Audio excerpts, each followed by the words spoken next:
அது சரியா ஹரியானா மாநிலத்தில் குருகிராம் மாவட்டத்தில் செக்டார் 7ல் பால்தேவ் நகரில் ஸ்ட்ரீட் நம்பர் 15ல் வாழ்ந்து கொண்டிருந்தவர் தான் இந்த திவ்யா. இந்த திவ்யாவுக்கு 27 வயது ஆகுது. இவங்க ஒரு நடிகை, ஒரு மாடல், இதை தவிர ஆங்கராகவும் வேலை பார்த்துருக்காங்க. மேற்கொண்டு இவங்க வாழ்ந்துகிட்டு இருக்கிற அந்த வீட்டில் இவங்களுடைய தங்கச்சியான நைனா, இவங்களுடைய அம்மாவான சோனியா, அப்பாவான பகுஜா கூட தான் எந்த பிரச்சனையுமே இல்லாமல் ஒரு நிம்மதியான லைஃபை அந்த மாடி வீட்டில் இவங்க வாழ்ந்துகிட்டு வராங்க. மேற்கொண்டு இவங்க தங்கச்சியான நைனா ஒரு எம்என்சி கம்பெனியில் வேலை பார்க்குறாங்க. அப்பாவான பகுஜா பக்கத்தில் இருக்கிற மார்க்கெட்டில் ஒரு பழக்கடையும் காய்கறி கடையும் வச்சு நடத்திக்கிட்டு வராரு. பட் கொஞ்சம் வருஷத்துக்கு முன்னாடி சரியா 2019-20ல் அவருக்கு கேன்சர் நோய் வந்துட்டதுனால உடல்நிலை பயங்கரமாக மோசமடைய ஆரம்பிச்சு அவருடைய வியாபாரத்தை பார்க்க முடியாத ஒரு சுச்சுவேஷன் ஏற்பட ஆரம்பிச்சது.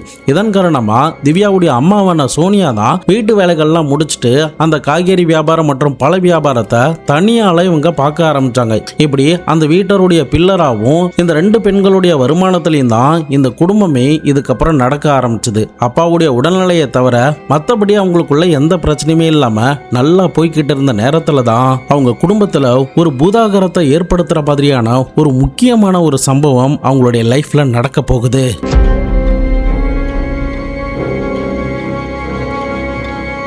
சரியா ஜனவரி 1, 2024 உலகமே நியூ இயர் பார்ட்டியை வெகு விமர்சையா கொண்டாடிக்கிட்டு இருந்த தருணம்னு கூட சொல்லலாம். அப்படிப்பட்ட அந்த நியூ இயருடைய தொடக்கம் நமக்கு நல்ல வருடமாக தான் அமைய போகுதுன்னு திவ்யாவும் தன்னுடைய வீட்டில் தங்கச்சி கூட நல்லா ஜாலியாக சிரித்து பேசிக்கிட்டு இருந்த நேரத்தில் மதிய நேரத்தில் ஒரு ஃபோன் கால் ஒன்று வந்திருக்கு. பட் அந்த ஃபோன் கால் தான் இவங்களுடைய தலையெழுத்தை முழுவதுமாக மாற்ற போகுதுங்கிறத அன்னைக்கு அவங்க உணர்ந்திருக்கவே மாட்டாங்க.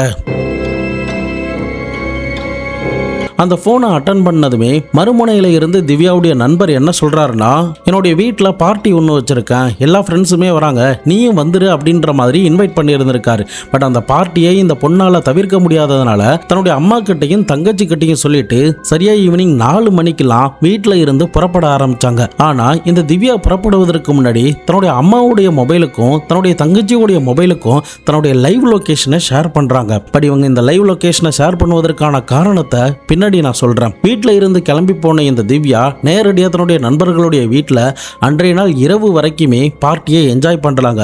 தான் வீட்டை விட்டு கிளம்புறதுக்கு முன்னாடியே தன்னுடைய தங்கச்சி கிட்ட நான் நைட்டு வரத்துக்கு கூட லேட் ஆகும், அதனால நீங்க என்னை பத்தி யோசிக்க வேணாம், நான் காலையில கூட வந்துருவேன் அப்படின்ற மாதிரி சொல்லி இருந்திருக்காங்க. இதனால இரவு நேரத்தில் திவ்யா வரலன்னாலும் நைனாவும் நைனாவுடைய அம்மாவும் அதை பத்தி பெருசா கண்டுக்கவே இல்லை. பட் கால் பண்ணாலும் மெசேஜ் பண்ணாலும் திவ்யா கிட்ட இருந்து அந்த நைட்டு முழுக்க எந்த ஒரு ரெஸ்பான்ஸுமே இல்லை. அவ வீட்டுக்கு வராளா இல்லையா அப்படின்ற எந்த ஒரு தகவலுமே திவ்யா கிட்ட இருந்து கொடுக்கப்படவே இல்லை. சரி, பார்ட்டியில் பிஸியாக இருக்க போல அப்படின்னு நினச்சி அந்த குடும்பத்தார்களும் அதை பற்றி பெருசாக கண்டுக்காம அடுத்த நாள் விடியற வரைக்குமே காத்திருந்திருக்காங்க. பட் அப்பவுமே திவ்யா வராததுனால உடனடியாக திவ்யாவுக்கு அம்மாவும் தங்கையும் கால் பண்ணி பார்க்குறாங்க. பட் அப்பவும் திவ்யா கிட்ட இருந்து எந்த ரெஸ்பான்ஸுமே வரல. இதுக்கு முன்னாடிலாம் இந்த மாதிரி பண்ணதில்லையே, ஏன் இந்த மாதிரி பண்றா அப்படின்ற ஒரு சந்தேகத்தோடையும் ஒரு குழப்பத்தோடையும் இருந்த நேரத்துல தான் சரியா காலை 11:50க்கு திவ்யா கிட்ட இருந்து ஒரு ஃபோன் கால் இந்த நைனாவுக்கு போயிருந்திருக்கு. அதுல சாரி நான் லேட்டா தான் தூங்குனேன், இப்பதான் எழுந்திருச்சேன், ஒரு அரை மணி நேரத்துல வீட்டுக்கு வந்துருவான் அப்படின்னு சொல்லி அந்த ஃபோன் காலை கட் பண்ணி இருந்திருக்கா. பட் அதுதான் திவ்யா உயிரோட இருந்ததற்கான கடைசி தருணம். உயிரோட அவளுடைய குரலை கேட்டதும் அதுதான் கடைசி தருணம். அரை மணி நேரம் கழிச்சு வீட்டுக்கு வந்துருவான்னு நினைச்ச நைனாவுக்கும் நைனாவுடைய அம்மாவுக்கும் ஒரு பெரிய ஏமாற்றம் தான் காத்துக்கிட்டு இருந்துச்சு. அரை மணி நேரம் 1 மணி நேரம் ஆகுது, 1 மணி நேரம் 2 மணி நேரம் ஆகுது, ஏன் ஈவினிங் ஆகுது, இரவாகுதே தவிர திவ்யா வீட்டுக்கு வந்த பாடு இல்லை. கால் பண்ணாலும் மெசேஜ் பண்ணாலும் ரிங் ஆகுதே தவிர அவகிட்ட இருந்து மறுபடியுமே எந்த ரெஸ்பான்ஸுமே இல்லாம போகுது. இதனால தனக்கு தெரிஞ்ச திவ்யாவுடைய ஃப்ரெண்ட்ஸ் கிட்ட கால் பண்ணி பாக்குறாங்க. யாருமே திவ்யாவை பார்க்கல, திவ்யா எங்க போனானே தெரியல அப்படின்ற மாதிரி தான் சொல்றாங்க. இப்படியா அந்த ஜனவரி 2ஆம் தேதியோடைய இரவும் நகருது. அடுத்த நாள் காலை வரைக்குமே இந்த திவ்யா வீடு வந்து சேரவே இல்லை. இதனால தன்னுடைய அக்காவை தேடி இந்த நைனா வீட்டில் இருந்து புறப்பட ஆரம்பிச்சாங்க. அப்படி புறப்பட்டு போன இந்த நைனாவால தன்னுடைய அக்காவான திவ்யாவை கண்டுபிடிக்க முடிஞ்சதா இல்லையா? திவ்யா எங்க தான் போனாங்க, என்னதான் ஆனாங்க, எதனால அவங்க அரை மணி நேரத்தில் வீட்டுக்கு வரணும்னு சொல்லிட்டு வராம போனாங்க, உண்மையிலேயே அவங்களுக்கு என்னதான் நடந்துச்சு? ஹரியானா மாநிலத்தையே புரட்டி போட்ட ஒரு கொடூரமான மிக அரக்கத்தனமான சம்பவத்தை பத்தி தான் இன்னைக்கான வீடியோல பார்க்க போறோம். வீடியோவை எங்கேயுமே ஸ்கிப் பண்ணாம தொடர்ந்து பார்த்துக்கிட்டு வாங்க. நான் உங்கள் Babu Shankar. Welcome to Babu Shankar files.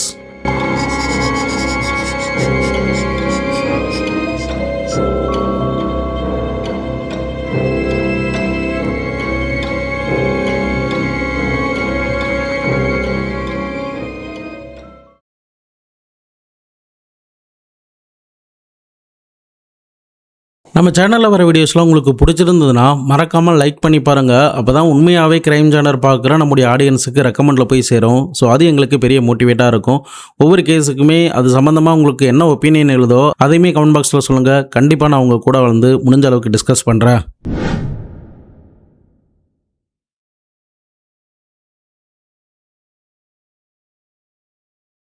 நைனாவால் தன்னுடைய அக்காவான திவ்யாவை கண்டுபிடிக்க முடிஞ்சதா இல்லையா அப்படிங்கிறத தெரிஞ்சுக்கிறதுக்கு முன்னாடி இந்த திவ்யா யாரு, திவ்யாவுடைய லைஃப்பில் என்ன நடந்துச்சு அப்படிங்கிறத நம்ம தெரிஞ்சுக்கிட்டா ஓரளவுக்கு திவ்யாவுக்கு என்ன நடந்திருக்கும் அப்படிங்கிறத நம்மளால யூகிக்க முடியும்.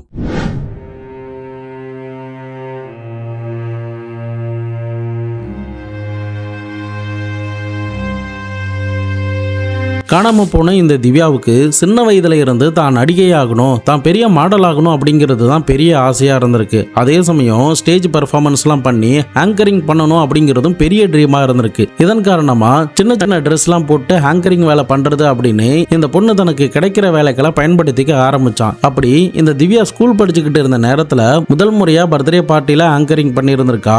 அதில் அவள் வந்து ஷார்ட்டாக ட்ரெஸ் போட்டிருந்தா அப்படின்னு சொல்லிட்டு திவ்யாவுடைய அப்பா பயங்கரமாக கோபமாகி அவளை அடிச்சிருந்தாங்க. பட் அதுக்கப்புறமும் கூட திவ்யா அதை நிறுத்தாம சீக்கிரட்டா தன்னுடைய அப்பாவுக்கு தெரியாம இந்த மாதிரி ப்ரோக்ராம் பண்றதன் மூலமா அவளுக்கு கொஞ்சம் கொஞ்சமா காசு கிடைக்க ஆரம்பிச்சது. அந்த காசை வச்சுதான் ஸ்கூல் முடிஞ்சதுக்கு பிறகு உடனடியா காலேஜ்ல சேர்ந்து காமர்ஸ் கோர்ஸும் எடுத்து படிக்க ஆரம்பிச்சாங்க. பட் அங்க இருந்துகிட்டு மாடலிங்ல ஏதாவது பண்ண முடியுமா அப்படின்னு சொல்லிட்டு நிறைய இடங்கள்ல ட்ரை பண்ண ஆரம்பிச்சா. அப்படி ட்ரை பண்ணதுல தான் டெல்லியில இருக்கிற ஃபேஷன் கிளப்லயுமே ஜாயின் பண்ணி சின்ன சின்ன சான்ஸ்லாம் தேட ஆரம்பிச்சா. இதுக்காக பாம்பேக்கெல்லாம் போறது, அங்க நிறைய பார்ட்டிஸ்ல அட்டெண்ட் பண்றது, இதை தவிர பெரிய பெரிய செலிபிரிட்டிஸ் கூட போட்டோஸ் எடுத்துக்கிறது அப்படின்னு இந்த மாதிரி அவளுடைய லைஃப் நகர ஆரம்பிச்சது. முக்கியமா செலிபிரிட்டிஸ் கூட எல்லாம் போட்டோ எடுக்கும் போதும் சரி, பாம்பேக்கு போனாலும் சரி, அங்க இருக்கிற இடங்கள்ல போட்டோ எடுத்து அதை எல்லாத்தையுமே சோசியல் மீடியால அப்லோட் பண்றதையுமே ஒரு வழக்கமா வச்சுக்கிட்டு இருந்திருக்கான். இப்படி இவளுடைய லைஃப் போய்கிட்டு இருந்த நேரத்துல தான் சரியா 2015 குருகிராம்ல, அதாவது அவ பிறந்த அந்த ஹரியானா மாநிலத்துடைய குருகிராம் மாவட்டத்துல நடந்த ஒரு பார்ட்டியில சந்தீப் என்ற ஒருத்தனுடைய பழக்கம் இந்த திவ்யாவுக்கு கிடைக்க ஆரம்பிக்குது. பட் இந்த பழக்கம் தான் அவளுடைய தலையெழுத்து மொத்தமா மாத்தி எழுத போகுது அப்படிங்கிறத அவ கொஞ்சம் கூட நினைச்சு பார்த்திருக்கவே மாட்டா. இந்த சந்தீப்போடைய பழக்கம் கிடைக்க ஆரம்பிச்சதுக்கு பிறகு இந்த திவ்யா நிறைய பார்ட்டிஸ்லாம் அட்டன் பண்ண ஆரம்பிச்சா. முக்கியமா அவளுக்கு எக்கச்சக்கமான காசு எல்லாத்தையுமே இந்த சந்தீப் செலவு பண்ண ஆரம்பிச்சான். அதனால நிறைய எக்ஸ்பென்சிவா ட்ரெஸ்லாம் எடுக்கிறது, ஒரு காஸ்ட்லியான போனை யூஸ் பண்றது, அவளுடைய ஹேண்ட்பேக் காஸ்ட்லியா இருக்குது அப்படின்னு இப்படி அவளுடைய மொத்த லைஃப் ஸ்டைலுமே மாற ஆரம்பிச்சது. இதை தவிர 1 கோடி ரூபாய்க்கு தன்னுடைய அப்பாவுடைய பெயரில் ஒரு வீட்டையுமே வாங்கி இருந்திருக்கா. பட் இது எல்லாமே நாளை பின்ன அவளுக்கு சிக்கல் கொடுக்கும் அப்படிங்கிறது அந்த நேரத்தில் தெரியல. பட் மறுபக்கம் இந்த சந்தீப்பை பத்தி சொல்லணும்னா, இவனுடைய அப்பா ஹரியானா போலீஸ் டிபார்ட்மெண்ட்ல ஹை ரேங்க்ல இருக்கக்கூடிய ஒரு ஆபீசர். ஆனா இந்த சந்தீப் மேல 30ல இருந்து 35க்கும் மேற்பட்ட கிரிமினல் கேசஸ்லாம் இருந்திருக்கு. இதை தவிர தேடப்படுற குற்றவாளியா, அதாவது அந்த மாநிலத்துடைய மோஸ்ட் வாண்டட் லிஸ்ட்லயுமே இவன் இருக்கிறதுனாலையும் என்கவுண்டர் பண்ணியாவது பிடிக்கலாம் அப்படின்ற மாதிரி சொல்லப்பட்டிருந்ததுனால போலீஸ் அதிகாரிகள் ரொம்ப தீவிரமா இந்த சந்தீப்பை தேடிக்கிட்டு இருந்தாங்க. சந்தீப்புமே போலீஸ் கிட்ட மாட்டிக்காத அளவுக்கு தன்னுடைய இடத்தை வெவ்வேறு மாநிலங்களுக்கு மாத்திக்கிட்டே இருந்தான். திடீர்னு ஹரியானா மாநிலத்தில் இருக்கிறது, திடீர்னு பக்கத்து மாநிலமான ராஜஸ்தான், டெல்லி, உத்தரப்பிரதேசம், இதை தவிர பாம்பேக்கு வருது அப்படின்னு இந்த மாதிரி அவனுடைய லொகேஷனை மாத்திக்கிட்டே இருந்திருக்கான். ஸோ இந்த நேரத்தில் தான் இந்த சந்தீப் கூட யாரெல்லாம் பழக்கத்தில் இருக்காங்க அப்படிங்கிறத போலீஸ் அதிகாரிகள் செக் பண்ணி பார்க்கும்போது திவ்யாவுக்கு ஒரு நெருக்கமான பழக்கம் இருக்குங்கிறத கண்டுபிடிச்சு அவகிட்ட வந்து விசாரணையில் ஈடுபட ஆரம்பிக்கிறாங்க. உன்னுடைய அப்பா சாதாரணமாக ஒரு பழக்கடையும் ஒரு காய்கறி கடையும் தான் வச்சு நடத்திக்கிட்டு வராரு.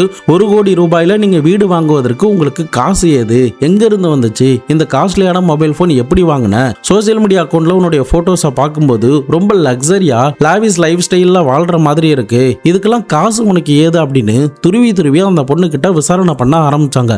அப்போதான் இதுக்கு உண்டான பணம் எல்லாமே இந்த சந்தீப் என்ற கிரிமினல் மூலியமா தான் தனக்கு வருது அப்படிங்கிறத ஓப்பனா அந்த பொண்ணு போலீஸ் கிட்ட சொல்லி இருந்திருக்கான். இப்போ போலீஸ் என்ன நினைக்கிறாங்கன்னா, இவன் மூலியமா இந்த சந்தீப்பை பிடிக்க முடியுமா அப்படின்ற மாதிரி யோசிக்க ஆரம்பிச்சாங்க. இதன் காரணமா சரி ஓகே அப்படின்னு சொல்லிட்டு அந்த நேரத்தில் இவளை பத்தி பெருசா கண்டுக்காம தொடர்ந்து இவன் மேல ஒரு கண்ணு வச்சு திவ்யாவை ஃபாலோ பண்ணிக்கிட்டே இருந்தாங்க. இந்த நேரத்துல தான் பாம்பேல அந்தேரியில இருக்கக்கூடிய ஏர்போர்ட் மெட்ரோ ஹோட்டல்ல இவன் தங்கியிருக்கான் அப்படின்ற ஒரு விஷயம் தெரிய வர ஆரம்பிச்சது. மேற்கொண்டு இந்த இடத்துக்கு இந்த திவ்யாவும் போறா அப்படிங்கிறத போலீஸ் அதிகாரிகள் எப்படியோ தெரிந்து கொள்ளவும் செய்யறாங்க. இதன் காரணமா இந்த திவ்யா போறதுக்கு முன்னாடியே போலீஸ் அதிகாரிகள் திவ்யாவுடைய வீட்டுக்கு வந்து திவ்யாவுடைய அம்மாவையும் திவ்யா கிட்டையும் மிரட்ட ஆரம்பிச்சாங்க. நீ மேற்கொண்டு போலீஸ் கிட்ட மாட்டிக்காம இருக்கணும்னா இந்த உதவியை மட்டும் பண்ணு அப்படின்னு சொல்லியிருந்திருக்காங்க. அதன் அடிப்படையில் இந்த திவ்யா எங்கெங்கெல்லாம் போறாளோ அதை எல்லாத்தையுமே போட்டோஸ் எடுத்து லொகேஷனோட ஃபேஸ்புக்கில் வந்து அப்டேட் பண்ணிக்கிட்டே வந்திருக்கா. அதே சமயம் டைரக்டா போலீஸ் கிட்ட பேசாம தன்னுடைய அம்மா கிட்ட பேசும்போது தான் எங்க இருக்க, யார் கூட இருக்க, எந்த நேரத்தில் என்னென்ன பண்றான் அப்படின்ற எல்லாத்தையுமே லைவ் அப்டேட்டா இந்த சந்திப்பை பத்தின விஷயங்கள் எல்லாத்தையுமே தன்னுடைய அம்மாவான சோனியா கிட்ட இந்த திவ்யா சொல்லிக்கிட்டு வரான். அதுக்கப்புறம் இந்த திவ்யாவுடைய அம்மா போலீஸ் கிட்ட வந்து இதை கன்வே பண்ணிக்கிட்டே வராங்க. இப்போ இவன் இந்த இடத்துல தான் இருக்கான் அப்படிங்கிறத தெரிஞ்சுக்கிட்டதுக்கு பிறகு 6 பேர் கொண்ட போலீஸ் டீம் வந்து டைரக்டா இந்த ஹரியானா மாநிலத்தில் இருந்து பாம்பேல அந்தேரியில இந்த சந்தீப் தங்கியிருக்கக்கூடிய ஹோட்டலுடைய ரிசப்ஷன்ல வந்து செக் பண்ணி பார்க்குறாங்க. அப்படி செக் பண்ணி பார்க்கும்போது ரூம் நம்பர் 107ல ரிஷப் சிங் என்ற ஒரு பெயர்ல ஒரு டிரைவிங் லைசன்ஸ் கொடுக்கப்பட்டு அந்த ரூம் புக் பண்ணப்பட்டிருக்கு அப்படிங்கிறது தெரிய வந்துச்சு. மேற்கொண்டு போலீஸ் ஆஃபீஸர் அங்க வேலை பார்க்குற ஸ்டாஃப் மாதிரி ஆக்டிங்லாம் பண்ணி அவனுடைய ஆக்டிவிட்டிஸ்லாம் செக் பண்ணி பார்க்கும்போது இந்த சந்தீப்பும் இந்த பொண்ணு இந்த ரூம்குள்ள இருக்காங்க அப்படிங்கிறத உறுதிப்படுத்தினதுக்கு பிறகு அந்த ரூமை உடைச்சிட்டு உள்ள போறதுக்கு முயற்சி பண்றாங்க. அப்போ ரூம்குள்ள இருந்தபடி இந்த சந்தீப் என்ன சொல்றான்னா, சார் நான் சரண்டர் ஆயிடுறேன், என்னை எதுவுமே பண்ணாதீங்க, என்னை கொன்னுடாதீங்க அப்படின்ற மாதிரி சொல்லியிருந்திருக்கான். பட் ரூமை திறந்துட்டு உள்ள போன போலீஸுக்குமே ஒரு பெரிய ஷாக் தான் காத்துக்கிட்டு இருந்துச்சு. அது என்ன ஷாக்னா, சரண்டர் ஆகுறேன்னு சொன்ன இந்த சந்தீப் தலையணைக்கு கீழே இருக்கிற ஒரு துப்பாக்கியை எடுத்து கண்ணா பின்னா அங்க வந்த போலீஸ் ஆபீசரை சுட ஆரம்பிச்சிட்டான். இதனால 2 போலீஸ் ஆபீசர் காயமடைஞ்சிட்டதுனால மீதம் இருக்கிற போலீஸ் ஆபீசர் அவன் மேல 3 குண்டுகளை இறக்க ஆரம்பிச்சாங்க. இதன் காரணமா துடிதுடிச்சு சம்பவ இடத்திலேயே இறந்து போயிருந்திருக்கான். இது எல்லாத்தையுமே கண்ணால பார்த்த திவ்யா சம்பவ இடத்திலே கத்த ஆரம்பிச்சிட்டா. அதுக்கப்புறம் தான் பக்கத்துல இருக்கிற ஹாஸ்பிட்டலுக்கு அழைச்சிட்டு போயிட்டு போஸ்ட்மார்ட்டம் எல்லாமே பண்ணியிருக்காங்க. இந்த ஆபரேஷனை பண்ணி முடிச்சுட்டு பாம்பேல இருந்து ஹரியானா போலீஸும் இந்த திவ்யாவும் அவங்களுடைய ஊருக்கு போயிடுறாங்க. பட் இன்னொரு பக்கம் இறந்து போன சந்தீப்புடைய சகோதரி வந்து என்னுடைய பிரதர் கிட்ட எந்த ஒரு கன்னுமே கிடையாது, வேணும்னே போலீஸ் வந்து ஃபேக்கா அவனை கொலை பண்ணியே ஆகணும் அப்படிங்கிறதுக்காக இந்த மாதிரி ஒரு இன்சிடென்ட்டை கதை கட்டி இருந்திருக்காங்க, ஒரு ஃபேக்கான என்கவுண்டரை பண்ணியிருக்காங்க. இந்த திவ்யா அவளுடைய சோஷியல் மீடியா அக்கௌண்ட்ல எங்க இருக்க என்ன பண்றா அப்படின்ற லொகேஷனை அப்டேட் பண்ணிக்கிட்டே இருந்திருக்கா. திவ்யாவுக்கும் இதுல ஏதோ ஒரு ரோல் இருக்குமோ அப்படின்ற மாதிரி எனக்கு சந்தேகமா இருக்கு அப்படின்னு ஓப்பன் ஸ்டேட்மெண்டா அந்த நேரத்தில் பிரஸ்ல சொல்லி இருந்திருக்காங்க. பட் இன்னொரு பக்கம் பாம்பே போலீஸும் அவங்க ஊர்ல வந்து இப்படி ஒரு கொலை சம்பவத்தை பண்ணிட்டு ஹரியானா போலீஸ் பர்மிஷன்லாம் வாங்காம இதை பண்ணிட்டு போயிருக்காங்க அப்படிங்கிறது தெரிஞ்சதுமே உடனடியாக ஒரு SIT டீமை ஃபார்ம் பண்ணி இந்த வழக்கை விசாரணை பண்ண சொல்லி ஒரு ஆர்டரை பிறப்பிச்சிருந்திருக்காங்க. அதன் அடிப்படையில் இந்த சந்தீப்புடைய கொலை வழக்கை பத்தி விசாரணை பண்ணும்போது தான் இது எல்லாமே போலீஸோடைய பக்காவான பிளான் அப்படிங்கிறது தெரிய வந்துச்சு. இதன் காரணமா பாம்பே போலீஸ் ஆபீசர் நேரடியாக ஹரியானா மாநிலத்துக்கு வந்து சந்தீப்பை வந்து துப்பாக்கியால ஒரு ஃபேக் என்கவுண்டர் பண்ண அந்த 6 போலீஸ் ஆபீசரையுமே கைது பண்றாங்க. முக்கியமா இன்ஃபர்மேஷன் எல்லாமே இந்த பொண்ணால தான் டிராவல் ஆயிருக்கு அப்படிங்கிறதுனால திவ்யாவையும் திவ்யாவுடைய அம்மாவான சோனியாவையுமே கைது பண்றாங்க. இதன் காரணமா இந்த அம்மா மகள் 2 பேருமே பாம்பேல இருக்கிற ஜெயில கம்பி எண்ண வேண்டிய ஒரு சுச்சுவேஷன் ஏற்படுது. இப்படியே நாட்கள் நகர்ந்துகிட்டே போற நேரத்துல தான் 2019ல சோனியாவுக்கு, அதாவது திவ்யாவுடைய அம்மாவுக்கு அவங்க அப்பாவுடைய உடல்நிலை சரியில்லைன்னு சொல்லிட்டோம், அவருக்கு கேன்சர் வந்துட்டு அப்படின்னு சொல்லிட்டோம் பெயில் ஒன்று அப்ளை பண்ணியிருந்திருக்காங்க. இதனால சோனியா அம்மாவுக்கு பெயில் கிடைச்சிருக்கு. ஆனா திவ்யாவுக்கு மட்டும் நீண்ட நாட்களா பெயில் கிடைக்கவே இல்லை. இந்த நேரத்துல தான் 7 வருஷம் கிட்ட அந்த இளம் வயசுல ஜெயில இருந்துட்டு 2023 ஜூன் மாசத்துல ஒரு ஜட்ஜு கிட்ட நடந்த விஷயங்கள் எல்லாத்தையுமே சொல்லி ஹரியானா போலீஸ் வந்து என்ன ஃபோர்ஸ் பண்ணாங்க, இன்னொரு பக்கம் சந்தீப்பும் என்ன வர சொல்லி ஃபோர்ஸ் பண்ணா, அதனாலதான் நான் இதை பண்ணிட்டேன் அப்படின்ற மாதிரி சொல்லப்பட்டதுனால திவ்யாவுக்கு 2023 ஜூன் மாசத்துல பெயில் ஒன்று கொடுத்திருக்காங்க. அதுக்கப்புறம் தான் இந்த பெயில் கிடைச்சதுமே இந்த திவ்யா மகாராஷ்டிரா மாநிலத்துல இருந்து ஹரியானா மாநிலத்துக்கு வந்து தன்னுடைய அப்பா அம்மா கூட வாழ ஆரம்பிச்சா. பட் இந்த நேரத்துல அந்த அப்பா அம்மாவுக்கு இருந்த ஒரு பயம் என்னன்னா, சந்தீப்புடைய குடும்பத்தார்கள் என்னைக்கா இருந்தாலும் ஏதாவது பண்ணலாம் அப்படின்ற ஒரு பயம் ஒவ்வொரு நாளும் அவங்களுடைய மனசுல இருந்துகிட்டே தான் இருந்துச்சு. இதனால திவ்யா எங்க போனாலும் பயந்துகிட்டே தான் அவங்க ஒவ்வொரு விஷயத்தையுமே பண்ண ஆரம்பிச்சாங்க. இந்த நேரத்துல தான் நியூ இயர் அன்னைக்கு திவ்யாவுடைய நண்பரான அபிஜித் கிட்ட இருந்து அந்த பார்ட்டி இன்விடேஷன் வந்ததுனால அந்த பொண்ணு கிளம்புறதுக்கு முன்னாடி தன்னுடைய அம்மாவுக்கும் தன்னுடைய தங்கச்சிக்கும் லைவ் லொகேஷனை ஷேர் பண்ணி இருந்திருக்கான். ஸோ இதன் காரணமா அவ எங்க இருக்கா, என்ன பண்ணிட்டு இருக்கா அப்படிங்கிற ஆக்டிவிட்டிஸை அவங்களால நோட் பண்ண முடியும். அப்படிதான் அபிஜித்தோடைய வீட்டுக்கு போகும்போது இந்த லைவ் லொகேஷனை தன்னுடைய தங்கச்சிக்குமே ஷேர் பண்ணியிருந்திருக்கா. இப்போ பார்ட்டிக்கு போன இந்த திவ்யா வீட்டுக்கு வராததுனால லைவ் லொகேஷனை நைனா செக் பண்ணி பார்த்துருக்காங்க. இந்த திவ்யா கிட்ட 2 மொபைல் ஃபோன் இருக்கு. ஒன்னு சாம்சங், ஒன்னு ஐபோன். இந்த சாம்சங் என்ற போன் வந்து குருகிராம்ல இருந்து கொஞ்சம் தூரம் தள்ளி சவுத் டெல்லி கிட்ட இருக்கிற ஒரு வீட்டு கிட்ட காட்டி இருந்திருக்கு. ஐபோன் வந்து குருகிராமோடைய பஸ் ஸ்டாண்டு கிட்ட காட்டி இருந்திருக்கு. ஸோ இதனால அவ எங்க போயிருக்கா அப்படின்ற லொகேஷன் தெரியுங்கிறதுனால இந்த நைனா ஜனவரி 3ஆம் தேதி தன்னுடைய அக்காவை தேடி குருகிராம்ல இருக்கிற ஹோட்டல் சிட்டி பாயிண்ட் அப்படின்ற இடத்துக்கிட்ட வந்திருக்காங்க. அங்க வந்து ரிசப்ஷன்ல இருக்கிற ஸ்டாஃப் கிட்டையும் முக்கியமா ரவி என்ற ஒரு ஆளுக்கிட்டையும் அபிஜித் எங்க, நான் அபிஜித் கிட்ட பேசணும், என்னுடைய அக்கா திவ்யா உங்களுடைய வீட்டுக்கு பார்ட்டிக்கு போனாங்க, இன்னும் வீடு வந்து சேரல அப்படின்ற மாதிரி சொல்லி இருந்திருக்காங்க. அப்போ அந்த ரவி என்பவன் என்ன சொல்லி இருந்திருக்கானா, கொஞ்ச நேரத்துக்கு முன்னாடி தான் அபிஜித் இங்க இருந்து கிளம்பி போனாரு, சீக்கிரமாவே வந்திருக்கலாம்ல அப்படின்ற மாதிரி சொல்றாங்க. அதுக்கப்புறம் அபிஜித் கிட்ட கால் பண்ணி கேட்கும்போது எனக்கு தெரியலையே, நேற்று காலையில 11:45 இருந்து 12க்குள்ள கிளம்பிட்டாலே, இந்நேரம் வீடு வந்திருக்கணுமே, வீடு வரலையா அப்படின்ற மாதிரி கேட்டு இருந்திருக்காங்க.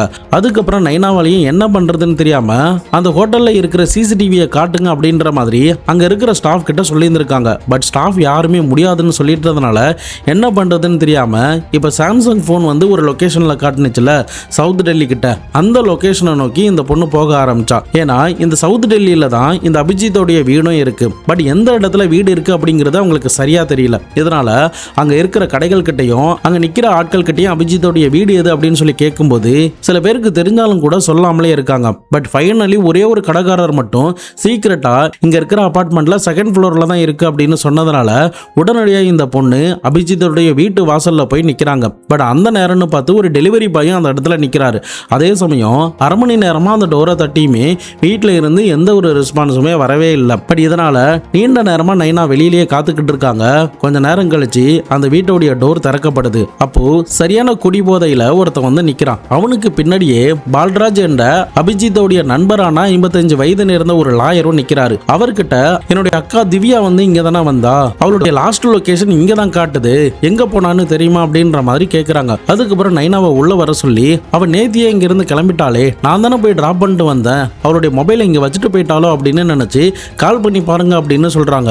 உடனடியா நைனா கால் பண்ணதுமே மொபைல் ஒரு லாக் பண்ணி இருக்கிற ரூம்ல ரிங் ஆக ஆரம்பிச்சது. உடனடியா இந்த பால்ராஜ் அந்த ரூம்குள்ள போயிட்டு மொபைலை எடுத்துட்டு வந்து நைனா கிட்ட கொடுத்திருக்கான். அப்போ உன்னுடைய அக்கா மறந்து வச்சுட்டு போயிட்டாலோ அப்படின்ற மாதிரி சொல்லி இருந்திருக்கான். இதை கேட்டதுமே நைனாவுக்கு ஏதோ சம்திங் நடந்திருக்கு அப்படிங்கிறது தெரிய வர ஆரம்பிச்சது. இதன் காரணமா உடனடியா அந்த வீட்டுல இருந்து கிளம்பி நேரடியா அந்த ஹோட்டலுக்கு வந்து பாக்குறாங்க. ஏன்னா லாஸ்ட் ஐபோன் லொகேஷன் வந்து அங்கதானே காட்டுனுச்சு. அதனால மறுபடியுமே ஹோட்டலுக்கே வந்து அங்க இருக்கிற சிசிடிவியை காட்ட சொல்றாங்க. ஆனா யாருமே காட்ட மாட்டேன்னு சொல்றாங்க. அபிஜித் கிட்ட கேட்டாலும் எந்த ரெஸ்பான்ஸும் இல்ல. இதனால பதறி போன இந்த நைனா உடனடியா போலீஸ் ஸ்டேஷன்ல போயிட்டு தன்னுடைய அக்கா காணாம போனாங்க, இந்த அபிஜித் கூட தான் வந்தாங்க, அபிஜித்தோடைய வீட்டுல ஒரு போனோடைய லொகேஷன் காட்டுது, இந்த ஹோட்டல்ல ஒரு லொகேஷன் காட்டுது, என்னன்னு வந்து செக் பண்ணி பாருங்க அப்படின்ற மாதிரி ஒரு கம்ப்ளைண்ட் கொடுத்திருக்காங்க. ஸோ அதன் அடிப்படையில் இரவோட இரவா ஜனவரி 3ஆம் தேதி போலீஸ் ஆஃபீஸர் சம்பவ இடத்துக்கு வந்து சிசிடிவியை செக் பண்ண ஆரம்பிச்சாங்க. அப்படி செக் பண்ணி பார்த்ததுல ஜனவரி 2ஆம் தேதி, அதாவது ஜனவரி 1ஆம் தேதி ஈவினிங் தானே இந்த பொண்ணு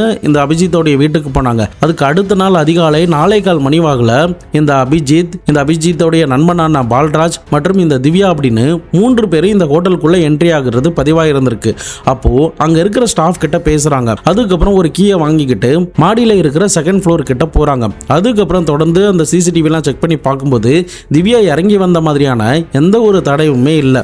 பால்ஜித் அங்கிருந்து கிளம்பி போற தடயங்கள் தெரியுது. அதுக்கப்புறம் விடிஞ்சதுக்கு பிறகு ஒரு மதிய நேரத்துல இந்த அபிஜித் கிளம்பி போறது பதிவாகுதே தவிர திவ்யா கால் பண்ணதா சொன்னா அந்த நேரத்துல இருந்து அடுத்தடுத்த மணி நேரங்கள்ல இந்த திவ்யா இறங்கி வந்த மாதிரியான எந்த ஒரு காட்சிகளையுமே பார்க்கவே முடியல. இதனால சந்தேகமடைந்த போலீஸ் ஆபீசர் அங்க இருக்கிற ரிசப்ஷன்ல வேலை பார்க்குற ஆட்களை விசாரணை பண்ணும்போது தான் அவனுங்க என்ன சொல்றாங்கன்னா, சார் அன்னைக்கு அவர் வந்ததெல்லாம் உண்மைதான், இந்த ஹோட்டலுடைய ஓனரும் கூட அவர் தான், ஆனா 20 நாட்களுக்கு முன்னாடி தான் வேற ஒருத்தருக்கு லீஸுக்கு கொடுத்தாரு, ஆனா 114 ரூமை மட்டும் பர்மனண்டா இவர் கெஸ்ட் ரூம் மாதிரி யூஸ் பண்ணிக்கிட்டு இருக்காரு, அதுக்கான வாடகை எதுவுமே கிடையாது, ஆனா இவர் அன்னைக்கு அந்த பொண்ணை கூப்பிட்டு வந்த நேரத்துல அவருடைய கீயை அவர் மிஸ் பண்ணிட்டதாகவும் அதனால எனக்கு 111 ரூமை கொடுங்க அப்படின்னு சொல்லி கேட்டாரு. நாங்களும் அதே மாதிரி கொடுத்தோம். அதுக்கப்புறம் என்ன நடந்துச்சுன்னு தெரியல, அப்புறமா ரூமை வெக்கேட் பண்ணிட்டு எங்க கிட்ட வந்து சாவியை கொடுத்துட்டாரு அப்படின்ற மாதிரி அங்க இருக்கிற ஸ்டாஃப் எல்லாமே பதில்களை சொல்லியிருந்திருக்காங்க. இதுக்கப்புறமா போலீஸ் உடனடியாக அந்த 111 ரூமை போயிட்டு செக் பண்ணி பார்க்கும்போது ரூம் பக்காவா கிளீனா இருக்கிற மாதிரி தெரிஞ்சிருக்கு. இதனால சந்தேகம் பண்ணி இந்த போலீஸ் ஆபீசர் மறுபடியுமே சிசிடிவியில் அடுத்தடுத்த நாட்களை செக் பண்ணி பார்க்கும்போது தான் அந்த திவ்யா கால் பண்ண நாள் அன்னைக்கு இரவு நேரத்தில் ஒரு 10:45 மணி வாக்குல ஹேம்ராஜ் மற்றும் ஓம் பிரகாஷ் என்ற அந்த ஹோட்டல்ல வேலை பார்க்கக்கூடிய 2 பேர் ஒரு கனமான லக்கேஜை தூக்கிட்டு வர்றது பதிவாகுது. அந்த லக்கேஜ் வந்து நேரா BMW கார்ல வந்து ஏத்தப்படுது.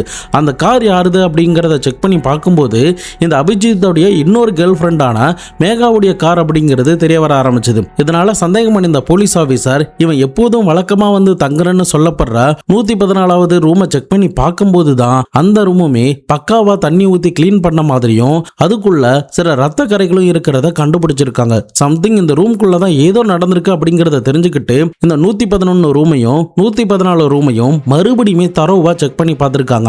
அப்படி செக் பண்ணி பார்க்கும்போது தான் இந்த 111வது ரூம்ல இருந்து சில ஸ்க்ரூ டிரைவர், சில ஆக்ஸா பிளேடு எல்லாமே கிடைச்சிருக்கு. அதை வச்சு பார்க்கும்போது 114வது ரூமை சாவியே இல்லாம திறக்கிறதுக்கு முயற்சி பண்ணியிருக்காங்க. அதுக்கு உண்டான தடயங்கள் எல்லாமே அந்த டோரில் தெரியுது அப்படிங்கிறத கண்டுபிடிச்சிருக்காங்க. ஸோ இதன் காரணமா இவங்க வந்து 111வது ரூமுக்கு தான் இந்த பொண்ணை கூப்பிட்டு வந்திருக்கணும். அதுக்கப்புறம் இந்த 114வது ரூமுக்கு அழைச்சிட்டு போயிட்டு இந்த பொண்ணை கொலை பண்ணியிருக்கணும் அப்படின்ற மாதிரி ஒரு அனுமானத்துக்கு போலீஸ் கிடைச்ச தடயங்கள் மூலமா வர ஆரம்பிச்சாங்க. அடுத்த கட்டமா இந்த ஓம் பிரகாஷ் மற்றும் ஹேம்ராஜ் கிட்ட விசாரணை பண்ணும்போது, அதாவது ஒரு ஹெவியான லக்கேஜை இரவு நேரத்தில் தூக்கிட்டு வந்தாங்கல்ல, அவங்க கிட்ட போலீஸ் வந்து துருவி விசாரணை பண்ண ஆரம்பிச்சாங்க. அப்போ அவங்க என்ன சொல்லியிருந்திருக்காங்கன்னா, சார் வழக்கமா நாங்கள் 8 மணிக்கெல்லாம் இந்த ரிசப்ஷன்ல வேலை பார்த்துக்கிட்டு இருந்தோம். அந்த நேரத்தில் இந்த அபிஜித் வந்து 111வது ரூம்ல யாரோ ஒரு பொண்ணு இறந்து கிடக்குறாங்கன்னு போலீஸுக்கு இன்ஃபார்ம் பண்ணிடு அப்படின்ற மாதிரி சொன்னாரு. நாங்களும் பதட்டத்தில் என்ன பண்றதுன்னு தெரியல, கொஞ்ச நேரம் எங்களுக்குள்ளேயே பேசிக்க ஆரம்பிச்சோம். அதுக்கப்புறம் போலீஸுக்கு கால் பண்ணி கூட சொன்னோம், போலீஸ் வரவே இல்லை. இதனால அபிஜித் மறுபடியுமே எங்க கிட்ட வந்து அந்த சடலத்தை ஒரு மூட்டையா கட்டி என்னுடைய காருடைய டிக்கில வந்து போடுங்கன்னு சொன்னாரு. அதனால நாங்க அதை பண்ணணும், மற்றபடி எங்களுக்கு என்ன ஆனிச்சு ஏது நடந்துச்சு அப்படிங்கிறது தெரியாது அப்படின்னு தங்களுடைய ஸ்டேட்மெண்ட்டை இந்த ஓம் பிரகாஷும் ஹேம்ராஜ் அப்படின்ற அந்த ஹோட்டல்ல வேலை பார்க்கக்கூடிய ஊழியர்கள் சொல்லியிருந்திருக்காங்க. இப்போ திவ்யாவுக்கு என்ன நடந்துச்சு அப்படிங்கிறத தெரிஞ்சுக்கணும்னா முழுக்க இந்த அபிஜித்தை கைது பண்ணா மட்டும்தான் தெரிஞ்சுக்க முடியும். இதனால உடனடியாக போலீஸ் அதிகாரிகள் இந்த அபிஜித்தை கைது பண்றாங்க. கைது பண்ணி விசாரணை பண்ணும்போது தான் அந்த சம்பவம் நடந்த 2 நாட்கள் வரைக்குமே, நியூ இயர் பிறந்த ஜனவரி 1ல இருந்து 3ஆம் தேதி வரைக்குமே சரியான போதையில இவன் இருந்துகிட்டே இருந்திருக்கான். தொடர்ந்து இவன் குடிச்சுக்கிட்டே இருந்திருக்கான் அப்படிங்கிறது மட்டும் தெரிய வர ஆரம்பிச்சது. மேற்கொண்டு விசாரணையில என்ன தெரிய வந்துச்சு, இந்த திவ்யாவுக்கு என்ன நடந்துச்சு, அவனுடைய கன்வர்ஷன் என்ன அப்படிங்கிறத ஒன்னு டைம்லைன் படி நம்ம இப்ப பார்க்கலாம்.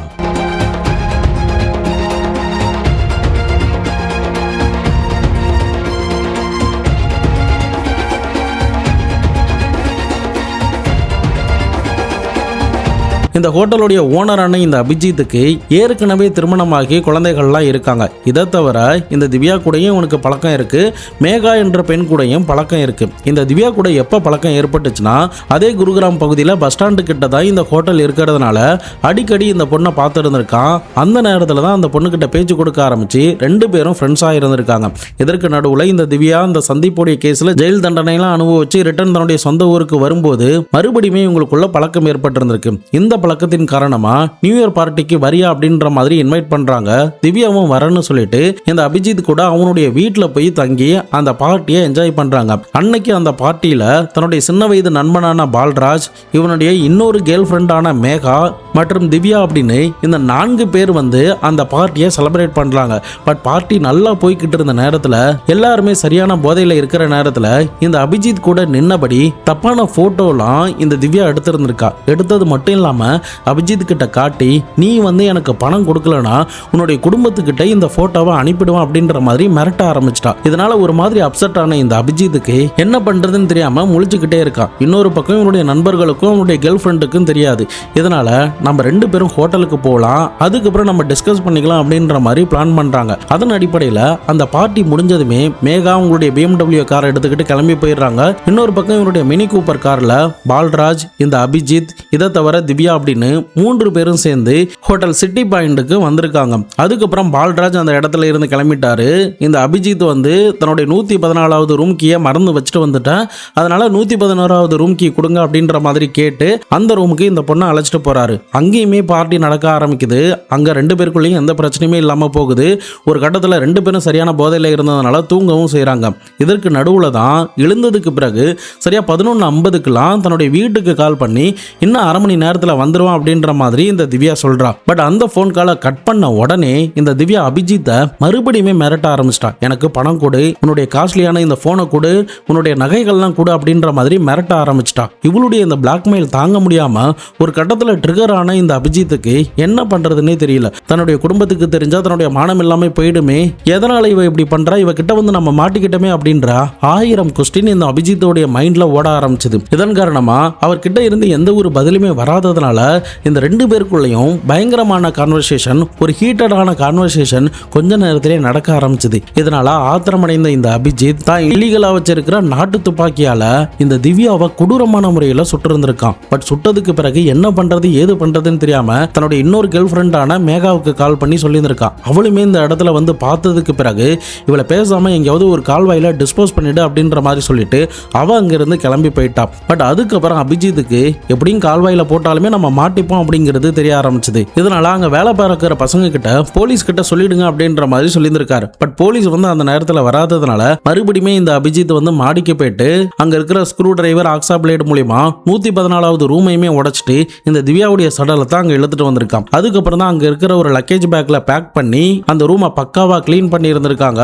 இன்னொரு பக்கம் ஹேம்ராஜ் ஓம் பிரகாஷ் மூலியமா BMW கார்ல வைக்கப்பட்டு அந்த சடலம் அங்கிருந்து ரொம்ப தூரத்தில் இருக்கிற ஒரு கால்வாய் கிட்ட தூக்கி போடப்பட்டிருந்திருக்கு. அதுக்கப்புறம் தான் இந்த அபிஜித் வந்து எதுவுமே தெரியாத மாதிரி அடுத்த நாள் நைனா தேடி வந்தப்போ உன்னுடைய அக்கா இதெல்லாம் மறந்து வச்சுட்டு போயிட்டா அப்படின்னு சொல்லிட்டு அவளுடைய ஐபோன், அவளுடைய ஆதார் கார்டு, அவளுடைய ஐடி கார்டு அப்படின்னு எல்லாத்தையுமே கொடுத்திருந்திருக்கான். இன்னொரு பக்கம் பால்ராஜுமே வீட்டில் இந்த சாம்சங் போனை மறந்து வச்சுட்டு போயிட்டா அப்படின்னா அந்த போனையுமே கொடுத்திருந்திருக்கான். ஸோ இவ்வளோ வாக்குமூலங்கள் போலீஸ் அதிகாரிகள் இவங்க கிட்ட இருந்து கேட்டதுக்கு பிறகு உடனடியாக இவனுடைய கேர்ள் ஃப்ரெண்டான மேகா, இவனுடைய நண்பனான பால்ராஜ், இதை தவிர ரவி என்ற இவன் கிட்ட வேலை பார்க்குற ஒரு ஆள், அந்த ஹோட்டலில் வேலை பார்த்த ஹேம்ராஜ் மற்றும் ஓம் பிரகாஷ் அப்படின்னு இந்த 6 பேரை போலீஸ் அதிகாரிகள் உடனடியாக கைது பண்ணி ஜெயிலையும் அடைச்சிருக்காங்க. ஒரு பொண்ணுடைய தவறான பழக்க வழக்கம் அவளுடைய லைஃப்ல எப்பேற்பட்ட ஒரு இம்பாக்டை ஏற்படுத்துது அப்படிங்கிறத யோசிச்சு பாருங்க. தவறான வழியில வரக்கூடிய எந்த ஒரு பணமும் என்னைக்குமே நிலைச்சு நிற்காது. அது என்னைக்கா இருந்தாலும் உங்களை எங்கேயாவது கோத்து விட்டுரும், எங்கேயாவது ஒரு உபத்திரத்தை தான் ஏற்படுத்தும் அப்படிங்கிறத நிச்சயமா இவளுடைய சம்பவத்தின் மூலயமா நம்மளால தெரிஞ்சுக்க முடியும். இந்த திவ்யாவுடைய தெல்லுமுனாலையும் அவளுடைய அந்த ஃப்ராடு தனத்தினாலையும் தான் அவளுக்கான விதியை அவளே எழுதிக்கிட்டான்னு தான் சொல்லியாகணும். நீங்க இந்த கேஸை பத்தி என்ன நினைக்கிறீங்க அப்படிங்கிறதையும், திவ்யாவை பத்தி என்ன நினைக்கிறீங்க அப்படிங்கிறதையும் மறக்காம கமெண்ட் பாக்ஸ்ல சொல்லிட்டு போங்க. இதை பத்தி உங்களுடைய நண்பர்களும் தெரிஞ்சுக்கணும்னு நினைச்சீங்கன்னா அவங்களுக்கு ஷேர் பண்ணி விடுங்க. நாளை மறுநாள் வேற ஒரு கிரைம் கேஸோட வேற ஒரு வீடியோல உங்களை வந்து சந்திக்கிறேன். அது வரைக்கும் உங்களிடமிருந்து விடைபெறுவது உங்கள் பாபு சங்கர்.